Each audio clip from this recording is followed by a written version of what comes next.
mom was a very private individual, and when I was in high school, my mom got breast cancer, and she underwent treatment, and she was fine. She died many years later. But what I remember, even though I was in high school, was being completely excluded from what was going on. I realize now that it's not only the identified patient who has cancer and is going through treatment, it affects the whole family. So that might be partly the reason why in my practice I always try to make a space, an emotional space for family members to be able to ask the questions that they have. I'd heard of Hospice of Windsor and Carroll Derbyshire for years and knew about their excellent psychosocial and volunteer program. I leapt at the chance to come and work with Hospice of Windsor and Carroll Derbyshire. And one of the things I hope I left was the palliative medicine part of the spectrum. I think an important part of good medicine is compassion.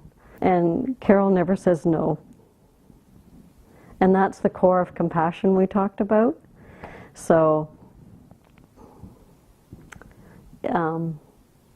you may already have a fully booked day, or the request might not fall into your normal parameters, but we would never say no either.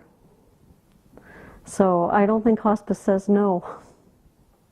Sometimes it isn't that the hospice team can provide what's needed, but the hospice team could be a catalyst to bring together the people who will eventually be able to problem solve.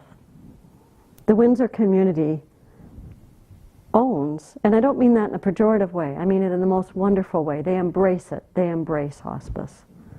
They have a great community team. They work with the cancer center. They work with family doctors. And now they have the residential hospice.